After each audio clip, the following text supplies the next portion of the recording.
Muy bien, apreciados hermanos y visitas y amigos que nos ven a través de estas redes sociales. Estamos muy contentos de estar nuevamente con ustedes. Estamos en esta serie maravillosa acerca de la expiación y estamos tratando de poner las bases para luego al final poder entender este tema de la mejor forma posible, ya que es de vital importancia para nosotros conocer cómo es que somos salvados. ¿Cómo es que nuestro Padre nos perdona? Realmente, a través de los temas desde el 1 hasta ahora hasta el último, hemos estado, como dije, poniendo las bases para poder entender estas cosas al final. Y vimos que hay muchas cosas envueltas aquí, que necesitamos cambiar nuestra manera en que hemos interpretado estos textos, porque en la forma como los hemos interpretado no concuerdan con el carácter del Salvador, de nuestro Padre Celestial y de su Hijo. Si no concuerdan, significa que hay algo mal que hemos estado interpretando o entendiendo, porque nuestro Padre no se contradice. Él dice: yo, Yahweh, no cambio. Él no puede haber sido de una forma en el Antiguo Testamento y de otra forma en el Nuevo cuando el Hijo vino a la tierra. Entonces, si no entendemos eso, es porque hay algo que necesitamos profundizar, y eso es lo que estamos tratando de hacer acá. Y antes de empezar, vamos a hacer una oración para que nuestro Padre nos dirija y nos ayude en este estudio a entender su palabra. Amado Padre que está en el cielo, santificado sea su nombre. Gracias nuevamente por este día. Gracias por este sábado que usted nos da en esta tierra, que es un sábado, es un símbolo de ese reposo que usted nos quiere dar cuando entremos en una relación con usted, oh Padre, de amistad y al conocerle verdaderamente como usted es. Así que el sábado es una muestra de lo que usted quiere hacer en nuestras vidas y del eterno reposo que habrá en el cielo cuando estemos allá, junto con los ángeles y los demás redimidos. Oh Padre, gracias por este día. Bendiga a todos los que van a escuchar, que este mensaje pueda ser presentado y oído por todas las personas que andan buscando conocer la verdad. En el nombre de su Hijo amado le pedimos y rogamos todas estas cosas. Amén.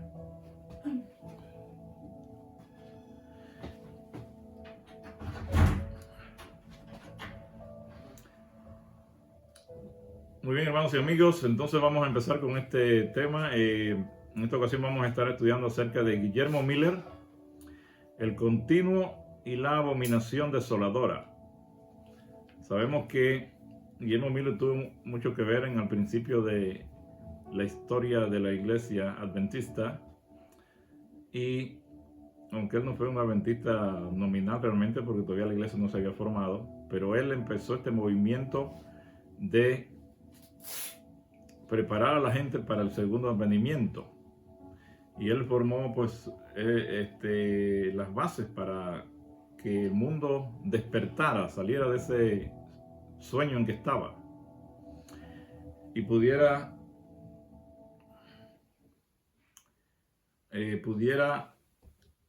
por medio de este reavivamiento, nuestro Padre, el propósito de él era que el mundo fuera dirigido hacia las cosas espirituales, hacia lo que iba a pasar. Y aunque fue algo que no ocurrió, dice que fue algo dulce al paladar, pero luego amargo cuando el apóstol Juan habla de este asunto. Pero sirvió para que la gente se despertara y buscara y pusiera sus ojos en las cosas espirituales. Y así pues vemos que nuestro Padre ha seguido guiando a su pueblo. Después de haber salido de 1200 años de control papal, donde el mundo estaba controlado por este poder que se llama como la abominación desoladora.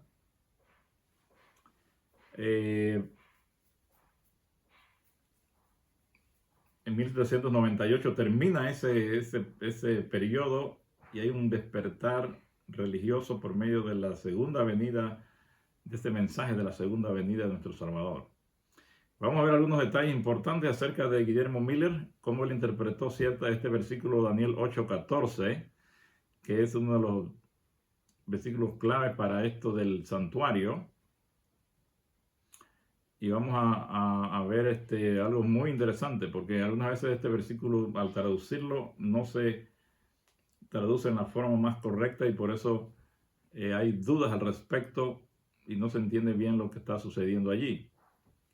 Así que como presentamos en el tema número 1 acerca de las enseñanzas de Tomás Aquino, un líder de la Iglesia Católica, y que él siguió en la progresión de las afirmaciones de Anselmo para racionalizar la quema de herejes. Ellos decían que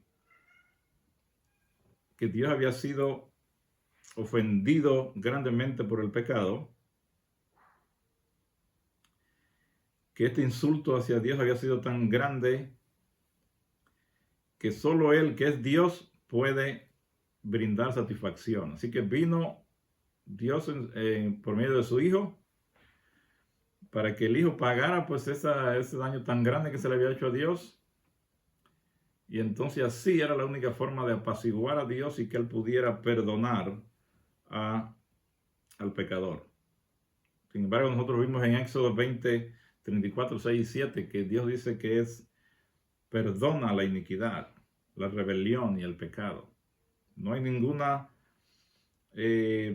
indicación de que realmente Dios necesite ser apaciguado para que Él perdone. Su misericordia dice que es para siempre. Se menciona una y otra vez en toda la Escritura, especialmente en los Salmos. Así que no encontramos ninguna indicación de que Dios no pueda perdonar sin alguna satisfacción por su majestad insultada. Entonces la idea de esta expiación y de la idea de la sustitución penal es que tenía que haber alguien que llevara sobre sí la maldad de todos y que pagara por eso y que entonces Dios así iba a perdonar. Obviamente ya hemos hablado de eso muchas veces y vemos que eso no es verdad. Nuestro Padre no necesita que nadie muera para que Él perdone. Porque si fuera así, entonces estaría igual que los dioses paganos, que sabemos que estos dioses paganos no existían, sino que Satanás era el que estaba detrás de eso. Pero la idea de estos sacrificios y todas estas cosas que se hacían para esos dioses paganos, la intención era que Él apaciguara a ese dios pagano para que, ¿qué? Para que perdonara al pueblo y así, pues, si no estaba, por ejemplo, no había lluvia o cualquier otra cosa que tuviera la naturaleza, entonces ellos decían que nuestros dioses están enojados con nosotros y hay que apaciguarlo. Entonces hacían estos sacrificios de niños inocentes, ¿verdad? De niñas inocentes, de animales. Y eso era una cosa continua. A veces en estos lugares no paraba. Todo el tiempo había algo ahí quemándose para apaciguar a esos dioses, ¿no?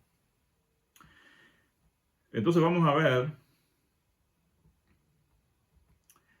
y ya hablamos también de eso, de que el hacer que las personas mueran quemadas, como lo propuso el Aquino, Tomás de Aquino, es una manifestación de la enemistad oculta que hay contra el Hijo de Dios, contra Dios y su Hijo. Satanás, después del pecado, le mete al hombre sus propios sentimientos que siempre ha querido destruir al Hijo de Dios desde que estaba en el cielo, y así el ser humano, sin darse cuenta, tiene esos sentimientos de odio hacia Dios, de enemistad hacia Dios, de odio, de quererlo destruir. Pero obviamente no puede hacerlo, pero lo manifiesta destruyendo al prójimo, destruyendo a las otras personas, matando y haciendo todas estas cosas en contra de la ley de nuestro Padre. A veces es una manifestación de lo que hay dentro del corazón del hombre, esa enemistad que hay en el corazón humano hacia Dios, pero manifestada hacia el prójimo. Así que durante los siguientes 500 años, allí, después de este Anselmo y de Aquino, como estaba hablando, el mundo sufriría la tiranía del poder romano, quien dominó la conciencia bajo pena de muerte. Los poderes del protestantismo y el islamismo contrarrestaron el poder del papado, al mismo tiempo que manifestaban una indignación e ira similares a esta. Una de las expresiones más significativas de la ira reaccionaria hacia Roma se produjo con la Revolución Francesa. Si ustedes leen ahí en el conflicto de los siglos sobre esta revolución, van a ver cómo la gente se rebeló. Ya estaban cansadas de este dominio total del Papa y se volvió un desastre ahí en esa revolución. Pues la gente salieron a la calle y empezaron a destruir y a matar a los que podían. Bueno, muchos murieron ahí también. Y entonces, ¿cómo culminó eso?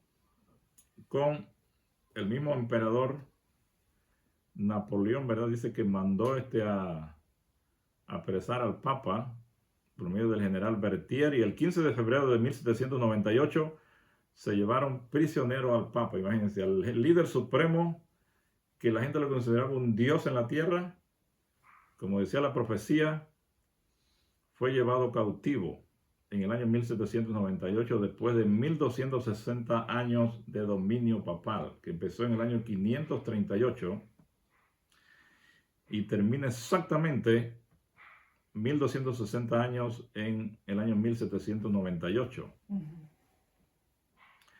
Así que fue este suceso el que desencadenó un avivamiento en el estudio de la Biblia durante ese periodo. Antes de eso, durante el dominio papal, la Biblia solo era posible que la leyeran los curas, los dirigentes de la iglesia en la iglesia. Nadie más tenía acceso a la Biblia. El tener una Biblia en su casa era un delito considerado digno de muerte.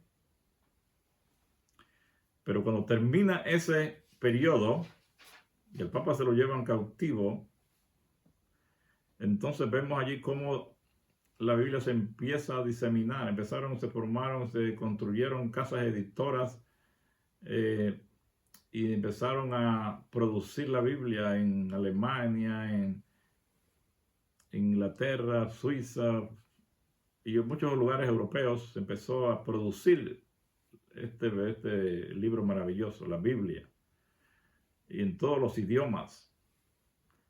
La gente tenía un deseo de estudiar por ellos mismos, porque nunca habían podido. Por 1260 años se les había prohibido estudiar la palabra, y hay ese despertar religioso de estudiar la palabra, ¿no? Entonces, uno de los hombres que comenzó a estudiar la Biblia poco después de esta época fue William Miller. Algunos le dicen Guillermo Miller, pero su nombre real es William Miller. Este hombre era un militar que formó parte de las fuerzas estadounidenses que derrotaron a los británicos. Antes de esa batalla, del 11 de septiembre de 1814, aparentaba que las fuerzas de Estados Unidos no tenían chance contra este ejército de Inglaterra, porque eran más en cantidad, tenían mejores armas y todo, pero al final vemos que los estadounidenses ganaron la batalla. Esto era como una cosa totalmente extraña. Era como si las fuerzas de Maduro le hubieran ganado a Estados Unidos. Imposible. Humanamente eso era imposible, pero había unas fuerzas invisibles de parte del Padre Celestial que estaban dirigiendo los acontecimientos finales. Y ocurre esto de acuerdo a la profecía, para que la profecía se pudiera cumplir. Y entonces Guillermo Miller, ver esta cosa tan extraña que sucedió, dice: no, esto tiene que venir de arriba. Dios está dirigiendo todas estas cosas. Yo voy a estudiar la palabra por mí mismo, voy a investigar para darme cuenta la verdad, porque yo sé que debe haber un Dios allá arriba que está dirigiendo todas estas cosas. Y aunque él se había vuelto medio ateo, que no quería saber nada de la Biblia, porque muchos que se dedican a predicar la Biblia, pues dicen mentiras, y él estaba, pues siempre se había encontrado con mucha gente que les decía una cosa, otros dirigentes les decían otra cosa, y entonces no creía pues en la Biblia. Pero al ver este asunto del ejército de Estados Unidos que derrotó al de Inglaterra, entonces él dice, alguien está dirigiendo, Dios debe estar dirigiendo este movimiento, algo va a pasar. Y allí él empezó a investigar, puso unas reglas para la interpretación de la Biblia, y Elena G. White, ella nos dice que él está correcto en esas reglas que puso. Son como 14 o 15. Una de ellas es que ustedes, si para encontrar la verdad en un tema determinado, tienen que poner todos los textos que hablan del tema, y cuando logra que esos textos se acuerden, estén de acuerdo, entonces usted ha llegado a la verdad. Mientras no logre eso, obviamente que no lo ha encontrado. Así que si usted tiene dudas al respecto de esto de la expiación o de que Dios no mata ni destruye, usted no solamente se debe enfocar en un versículo ya del Antiguo Testamento que dice que Dios da vida y que la quita, y acá otro, o sea, buscando solo los que apoyan su teoría.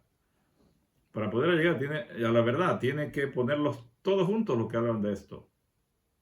Ponga la vida de Yeshua en la tierra, todo lo que él dijo acerca de la muerte, quién es el asesino desde el principio. Juan 8:44 dice que es el diablo, es el asesino desde el principio. Si Yeshua dice eso, pero acá hay otro texto que dice que Dios mata y destruye, entonces esos dos textos se contradicen. Hay que buscar entonces cómo podemos solucionar eso. Y eso es lo que estamos haciendo, porque Dios no se contradice. Y el mayor testimonio que él ha dado es el testimonio de su Hijo. Nada está por encima del testimonio del Hijo. Si el Hijo vino aquí y mostró el carácter de Dios de una forma, nada en la Biblia, además de eso, puede contradecir ese testimonio. Así que, hermanos, si ustedes quieren conocer la verdad, empiecen con la vida del Hijo en la tierra. Ese es el verdadero carácter del Padre. Ese es el carácter que Él nos manda a imitar. Él no nos manda en ningún momento un versículo que diga, tienen que ser como el Dios del Antiguo Testamento, o el Dios que mandó a matar y esas cosas allá. Él dice, no, yo soy su ejemplo a seguir. Porque todo eso allá tiene una explicación. No era Dios el que andaba matando y destruyendo, pero aparenta eso cuando usted no profundiza. Entonces, aquí el asunto de la expiación es lo mismo. Dios no necesita que nadie muera para él perdonar. Pero esta verdad no se puede decir así abiertamente, y Dios no la podía decir abiertamente porque la gente no iba a creer. Ellos habían metido estas ideas satánicas de que todo pecado debe ser castigado, como decía Satanás, con la muerte.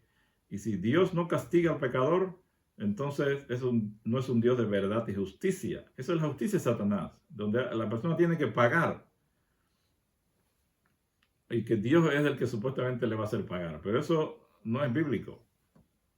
El que da la paga del pecado es la muerte. El pecado es el que va a causarle a la gente que se muera, porque alguien con pecado no puede estar en la presencia de Dios.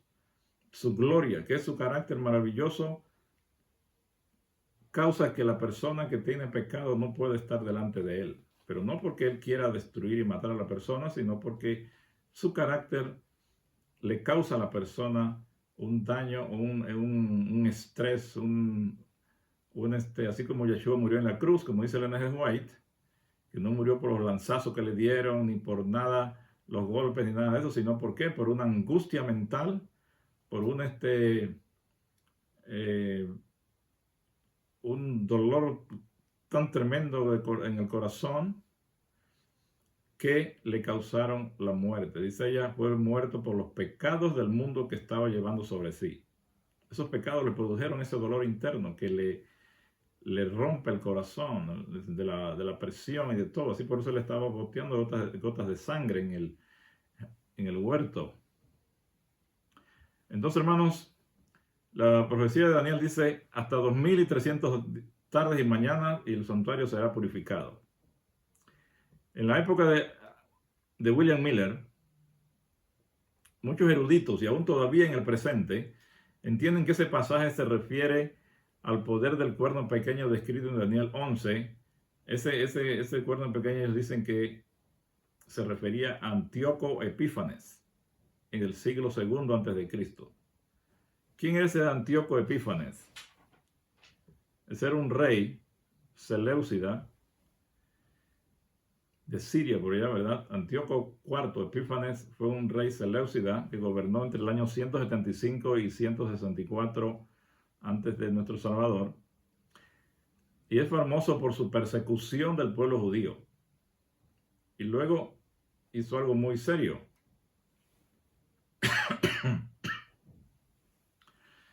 Se metió al templo judío, lo profanó y hizo su imposición forzosa de la cultura griega y el culto pagano. Hasta se metió allí y además de eso, ¿qué hizo?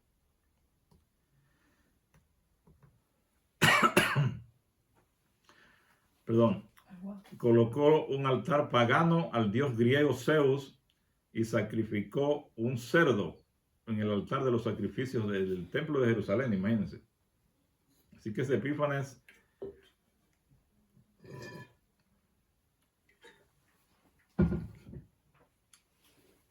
pues aparentemente él fue que hizo la abominación de desolación. Por eso muchas personas creen que ese cuerno pequeño se refiere a este rey. Y aún todavía muchas religiones creen que se refiere a este rey. Pero por eso, como dije, tenemos que investigar, leer los versículos para que se concuerden, ¿verdad? Porque no podemos pensar que Dios se anda contradiciendo. Entonces, los que andan estudiando esto, pues pasan por alto muchas cosas. Porque cuando está hablando de los reinos que iban a suceder, de Babilonia, Medo-Persia, griegos y romanos, ahí está hablando de reinos o de imperios, no de reyes individuales. Así que este Antífanes vamos a ver que no es realmente el que cumple esta profecía. Además de que pasan por alto el poder del cuerno pequeño que iba a venir después de Grecia, no en el tiempo del imperio griego, que fue cuando ocurrió esto de ese rey Epífanes. Y vemos allí que en Daniel 8:8 dice, y el macho cabrío, que era Grecia, se engrandeció sobremanera. Pero en el 8:9 dice, y uno de ellos salió un cuerno pequeño que creció mucho al sur, al oriente y hacia la tierra gloriosa. Así que la única potencia que surge de Grecia y fue mayor que Grecia es Roma. De todas maneras, la mayoría de los estudiosos de la Biblia concluyeron que la profecía de Daniel 8 termina antes del nacimiento de nuestro Salvador. Y eso no puede ser. ¿Por qué?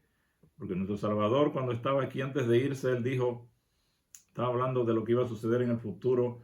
Y él dice, por tanto, cuando veáis en el lugar santo la abominación desoladora de que habló el profeta Daniel, el que la entienda, él está hablando de lo mismo que Daniel, pero ya en el siglo segundo antes de Yeshua, ¿verdad?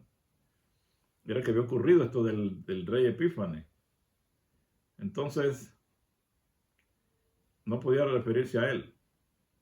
Por eso nosotros, como adventistas, ¿verdad? Sabemos que eso no representaba a este rey. Era algo después de ese rey, después de nuestro Salvador. Él mismo lo dice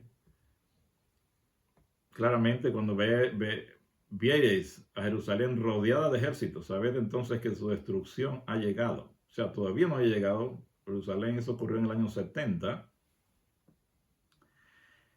Y el poder que destruyó Jerusalén en el año 70 fue Roma. ¿Ok? Así que él conecta la abominación desoladora con Roma, nuestro Salvador. Así que no puede ser ese rey que estábamos hablando.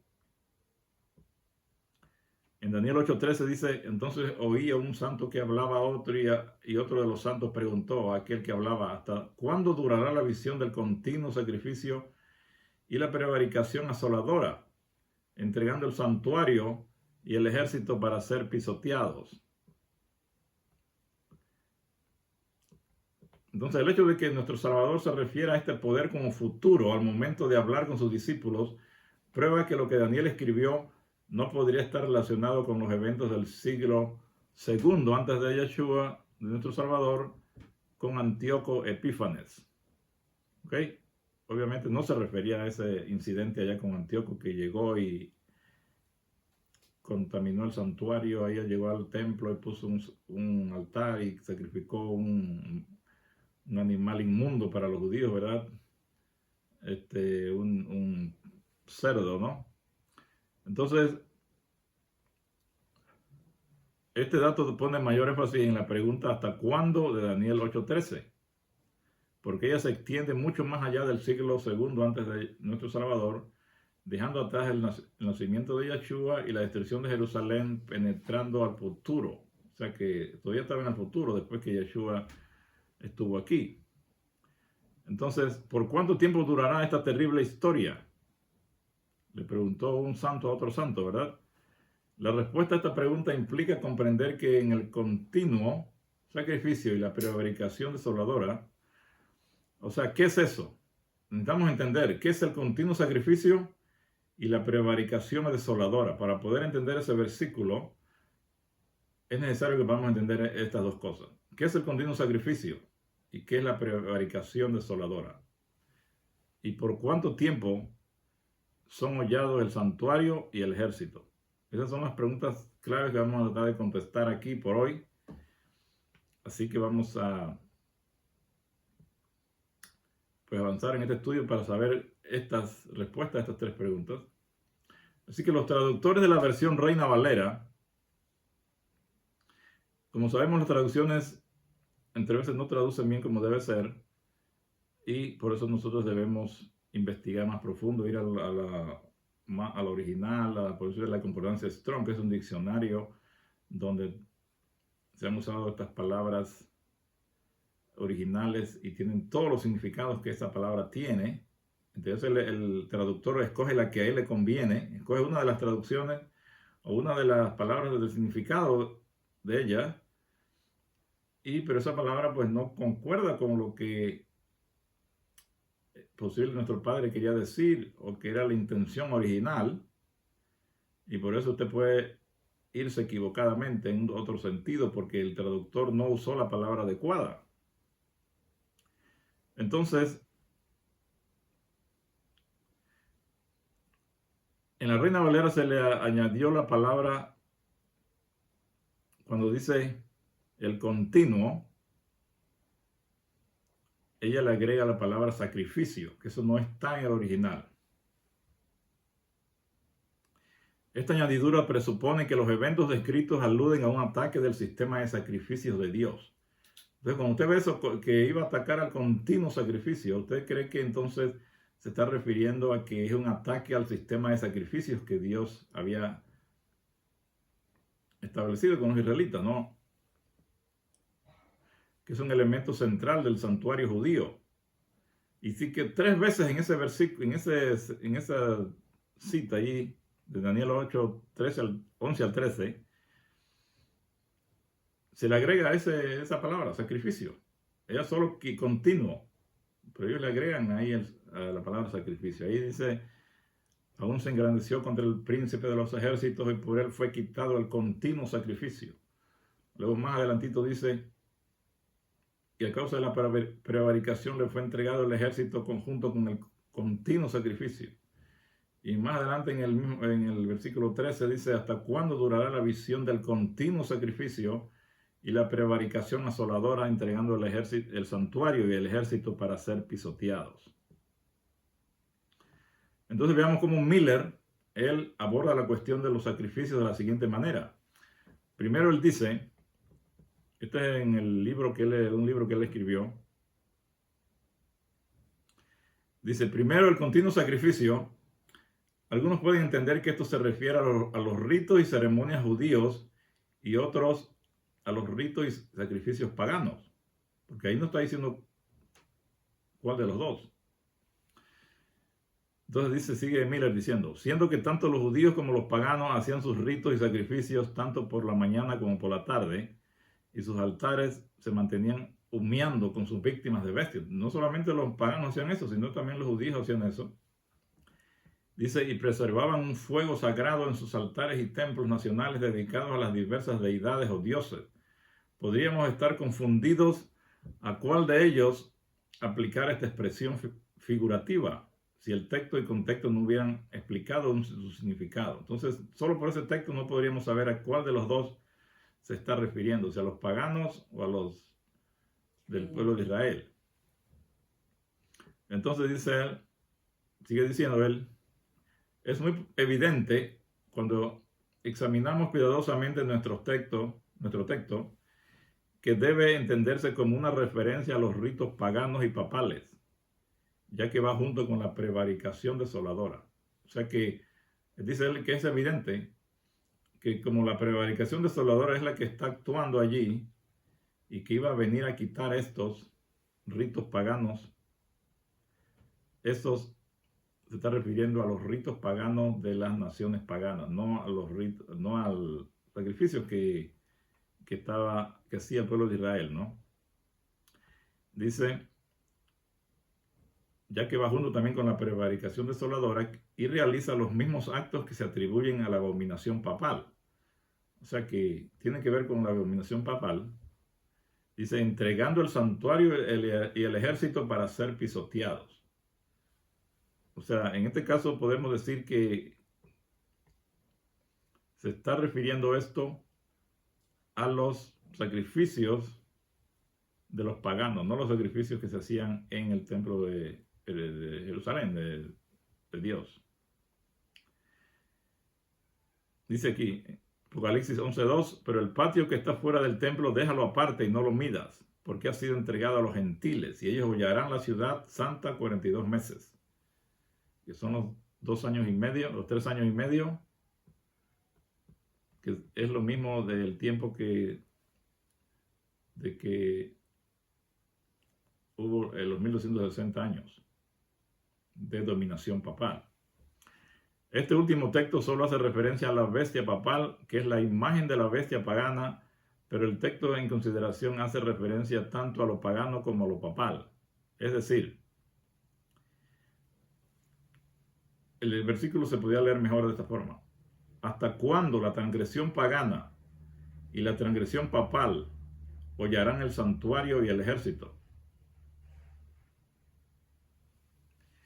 Este debe ser el significado verdadero y literal de nuestro texto. No puede significar solo la abominación anticristiana, porque nunca desolaron a la iglesia judía. Tampoco puede ir a referirse a Antíoco, el rey de Sirio, porque él y su reino fueron asolados y destruidos antes de Yeshua. Es evidente que Yeshua hizo alusión a este mismo poder cuando dijo a sus discípulos, por tanto, cuando veáis en el lugar santo la abominación desoladora de que habló el profeta Daniel, y ahí sigue él, algo que está en el futuro, no era con el rey Antíoco. Entonces, dice él, creo que los comentadores están de acuerdo en que Yeshua se refería al poder romano. Si es así, entonces Daniel tiene el mismo significado, porque este es el mismo pasaje que aludió nuestro Salvador. Entonces, Miller deja claro que la profecía de Daniel debe extenderse hasta el tiempo de Yeshua y más allá. Si este es el caso, entonces los 2300 días no pueden ser días literales, sino que deben extenderse un día por año, como ya sabemos, y que se deberían extender más del tiempo de Daniel y del tiempo de nuestro Salvador. Entonces, el segundo punto vital es que los términos continuo y prevaricación desoladora se refieren exclusivamente a ceremonias y sacrificios paganos y no al sistema de sacrificios judíos. Eso debemos tenerlo claro cuando dice que era cesar el continuo sacrificio. Ahí se estar refiriendo a los sacrificios paganos y no al sistema de sacrificios judíos. Pero ahorita vamos a entender por qué se le dice eso de quitar. ¿Qué significa esa palabra de quitar el continuo? Eso es muy interesante que sepamos qué es lo que quería decir ahí la traducción verdadera, si lo hubieran hecho bien. Inferir que este pasaje está hablando de un ataque al sistema de sacrificios de Dios por parte del poder del cuerno pequeño sugiere que Dios en verdad quería sacrificios y ofrendas y que Satanás, a través del poder del cuerno pequeño, estaba tratando de detenerlos. Si usted cree que era que el sistema falso de este cuerno pequeño iba a atacar el sistema de sacrificios de Dios, entonces usted lo estaríamos diciendo entonces que Dios está de acuerdo con estos sacrificios y ofrendas y que Satanás a través del cuerno pequeño está tratando de determinarlos, de detenerlos. Pero eso va en contra de lo que hemos estudiado. Porque nuestro Padre no quiere sacrificios ni ofrendas. Él lo dice claramente, no quiero sacrificios que yo lo daría, ni quiere holocausto. Los sacrificios que Él quiere son un corazón contrito y humillado. Y en muchas áreas Él dice, mira, estoy cansado de esos sacrificios. Ya hemos explicado eso anteriormente, pero nuestro Padre nunca por Él mismo quiso meter estos sacrificios. Solamente lo hizo porque era la única forma de poder alcanzar al ser humano con la idea que Satanás le metió de que solo a través del sacrificio era que Dios iba a perdonar. Si Dios no les concedía esto, entonces ellos iban a alejarse de Dios, no iban a creer que Dios los iba a perdonar y nunca se hubieran acercado a buscar perdón. Entonces,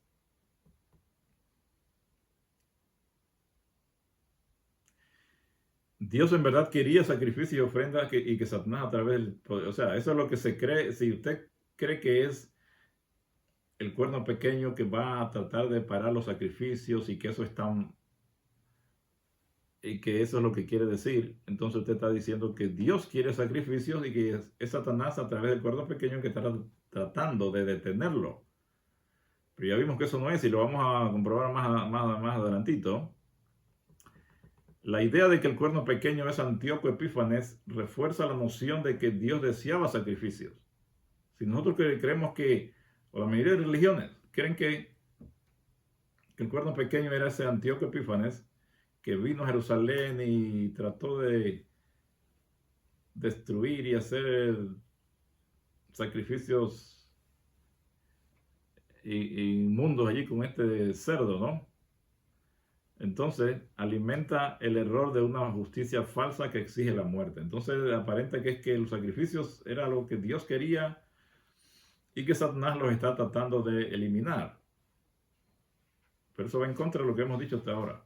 Dios no necesita sacrificios para Él perdonar al pecador. Y así es como los hombres en su oscuridad buscan proyectar la propia enemistad sobre Dios. ¿Okay? Entonces esa interpretación de Antíoco, que ellos creen que fue el cuerno pequeño, entonces obviamente no podemos aceptarla porque va en contra de los principios que hemos dicho hasta ahora. Así que Miller entendió que el término continuo se refería al paganismo y a su sistema de sacrificios de apaciguamiento.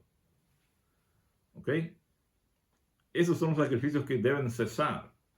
Esa idea de pagana de sacrificios de apaciguamiento. Y que la abominación o prevaricación desoladora se refería al sistema de apaciguamiento papal. O sea que Miller entendió eso. Que el término continuo se refería al paganismo y a su sistema de sacrificios de apaciguamiento, no a los sistemas de sacrificios del templo de Dios. Y que la abominación o prevaricación desoladora se refería al sistema de apaciguamiento papal. ¿Ok?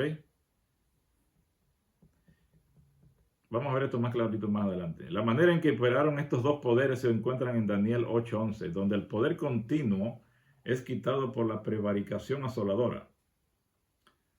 Para explicar este proceso, Miller se refirió a 2 Tesalonicenses 2:7, donde Pablo ahí escribe y dice: ¿No os acordáis que cuando yo estaba todavía con vosotros os decía esto? Y ahora vosotros sabéis lo que lo detiene, a fin de que a su debido tiempo se manifieste, porque ya está en acción el misterio de la iniquidad. Solo que hay en el presente, solo que hay quien al presente lo detiene. ¿Quién era ese que lo estaba deteniendo? Que no aparecía ese ministerio de la iniquidad que Pablo estaba hablando. Obviamente vamos a ver que ese era el César romano. Mientras hubiera un poder político como el César, que era el emperador, no podía venir el otro poder religioso, político, el cuerno pequeño, no podía venir todavía. Tenía que terminarse ese poder romano de los Césares para que pudiera entrar este otro. Eso es lo que está refiriendo Pablo aquí. Entonces dice, y entonces se manifestará aquel inicuo, o poder papal, a quien el Señor matará con el espíritu de su boca y destruirá con el resplandor de su venida. O sea que cuando nuestro Salvador venga, ese poder papal va a estar en ejecución, va a estar operando, ¿no? El otro ya de que se refería a Roma, obviamente que ese no va a estar, no iba a estar cuando aparezca nuestro Salvador. Dice, y entonces se manifestará aquel inicuo. Lo podemos decir que es ese poder papal a quien el Señor matará con el espíritu de su boca y destruirá con el resplandor de su venida. Y ahí vemos que nuevamente que es el resplandor de la presencia de nuestro Padre Celestial, esa gloria que Él tiene, de su amor tan maravilloso que causa la muerte del pecador. Por eso la gente cuando Él venga, van a querer esconderse y no querer verlo, porque su carácter tan maravilloso de amor le causa al pecador una angustia tan grande que le va a producir la muerte. Y por eso ellos salen huyendo, no quieren verlo. No porque Dios está buscando matarlos, vamos a decir, intencionalmente, sino que ese es el efecto que tiene la presencia de Dios, su gloria, su carácter maravilloso de amor, que ante una persona que tenga pecado. Dice, inicuo cuyo venimiento es por obra de Satanás, con gran poder y señales y prodigios mentirosos, y con todo engaño de iniquidad para los que se pierden.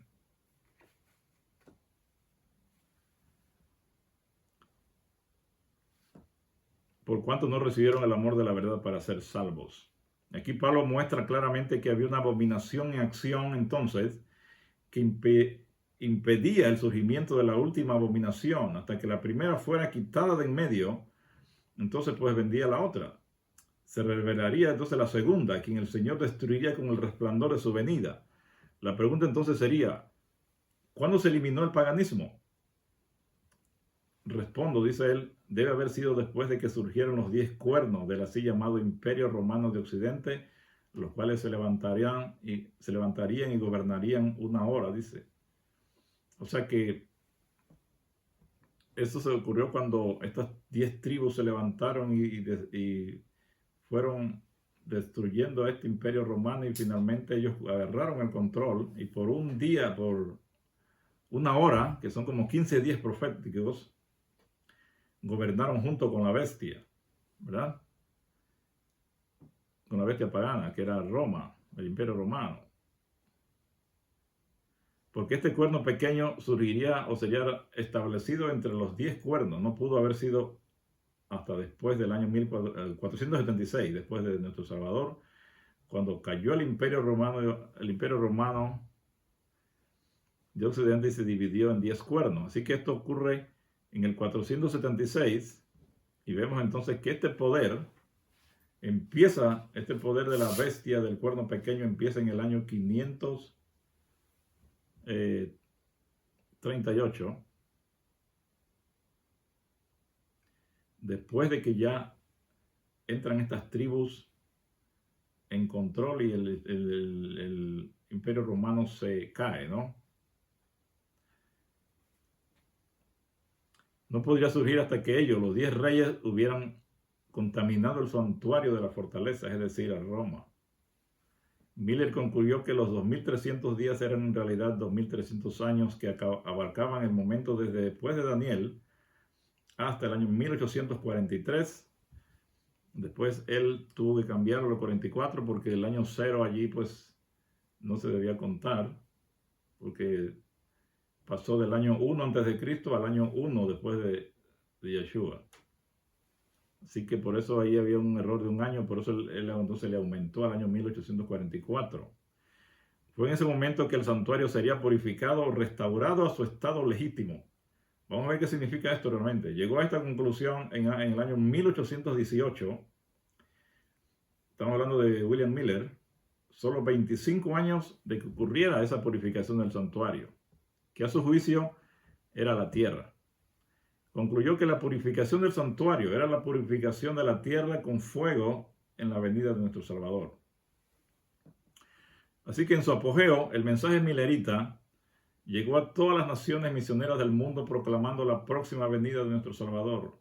Miller había juntado muchos elementos para llegar a la fecha de 1843, que luego se convirtió en 1844, y como dije, al corregirse el cálculo del año 0, que no existe. Entonces, nuestro enfoque en esta historia es acerca de lo que Miller identificó como los dos poderes desoladores. Esto es lo que queremos, ya vamos a terminar, pero queremos que quede claro aquí lo que Miller identificó como los dos poderes desoladores: la Roma pagana y la Roma papal. Ellos fueron los que pisotearon continuamente al pueblo de Dios, desde la época de Daniel hasta justo después de que el Papa fuera llevado cautivo en el año 1798. Así que un punto que debemos considerar y examinar es cómo ocurrió la transición de un poder al otro y cómo el poder papal despojó al pagano. Estamos hablando cuando hablamos del poder pagano, es el de Roma, el imperio, y del poder papal, pues ya sabemos, del Papa, que siguió con la misma idea, pero ahora religiosamente, cristiano supuestamente.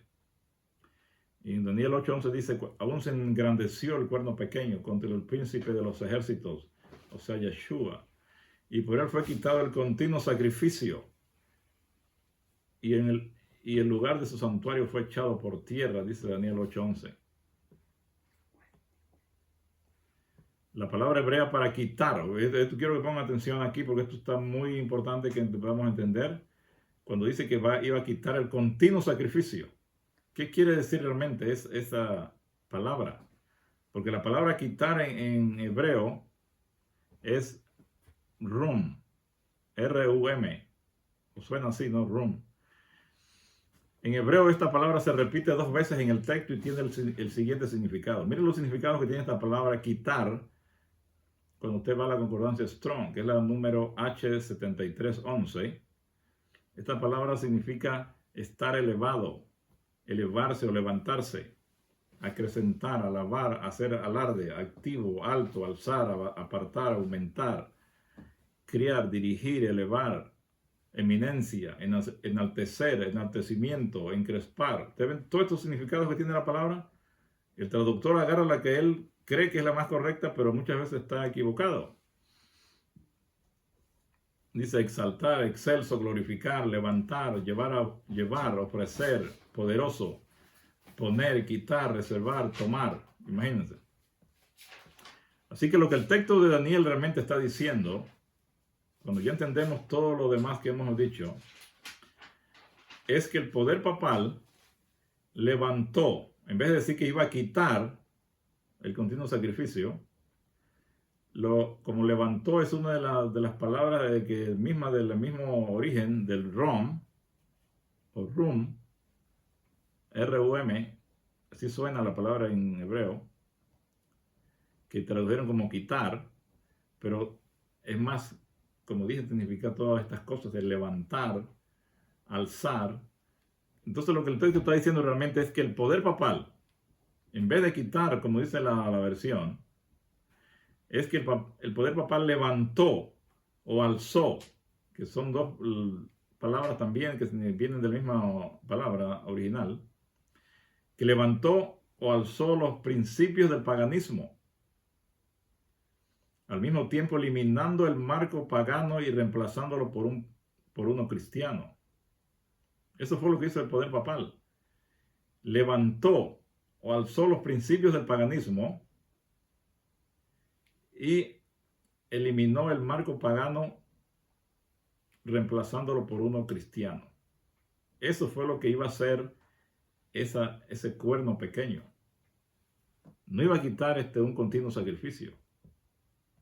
Lo que iba a hacer era levantar los principios del paganismo, y ahora también al mismo tiempo iba a eliminar el marco pagano y reemplazándolo por uno cristiano. O sea que se iba a hacerlo pagano, pero dentro del marco cristiano, y la gente iba a estar engañada creyendo que estaban siguiendo las mismas cosas que nuestro Salvador había hecho allá, pero todo iba a ser cambiado.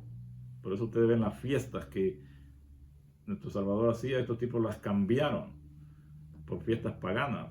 Todo lo pagano lo transformaron a cristiano. Así que el punto importante aquí es que el apaciguamiento a los dioses en el sistema pagano fue elevado y transformado en el cristianismo romano, donde continuó. O sea, ellos no quitaron ese que quitó el continuo sacrificio, no es que quitó nada. Lo que hizo fue que lo elevó a que este apaciguamiento a los dioses en el sistema pagano, dice, fue elevado y transformado en el cristianismo romano, donde continuó.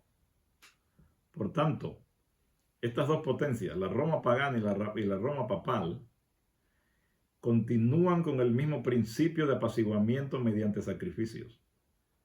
Eso es lo que iba a pasar allí a los 2300 días. ¿Qué iba a pasar en los 2300 días? Dice que el santuario va a ser purificado. ¿De qué va a ser purificado? Ya entendiendo esto que Roma iba a hacer, entonces es fácil llegar a la conclusión aquí. Esto sugiere que los principios del apaciguamiento serían eliminados del santuario. Lo que nuestro Padre nos está diciendo en Daniel 8:14 es, en resumen entonces, que después de 2300 días o años, en el año 1844, comenzaría un movimiento que descubriría que el Evangelio está completamente libre de la necesidad de apaciguamiento. Esto es maravilloso, hermanos. Nuestro Padre, a través de Daniel, nos está diciendo que en el año 1844 iba a empezar un movimiento que iba a descubrir que el Evangelio está completamente libre de la necesidad de apaciguamiento. Ese Evangelio es necesario que se predique, porque si usted no entiende que nuestro Padre no necesita ser apaciguado con animales ni con la muerte de nadie, entonces usted no va a entender la expiación, no va a poder venir de vuelta a nuestro Padre Celestial, ser otra vez, llegar a esa relación que Él quiere con nosotros. Si nosotros creemos que Él necesita sacrificios y que su Hijo también Él lo requería, de que el Hijo fue el medio que Él usó para descargar su ira sobre nosotros por el pecado, y luego ahora ya está contento porque el Hijo murió. Eso no es, hermanos. Esa no es la expiación verdadera. La eliminación de la necesidad de apaciguamiento es el elemento clave para lograr la expiación entre Dios y el hombre. Tenemos que eliminar esa idea de la necesidad de apaciguamiento, de que Dios necesitaba apaciguarse con la muerte de su Hijo para Él poder perdonarnos. Eso tenemos que eliminarlo totalmente. Cuando nosotros eliminemos eso, vamos realmente a reconciliarnos con Dios. Va a haber esa reconciliación verdadera.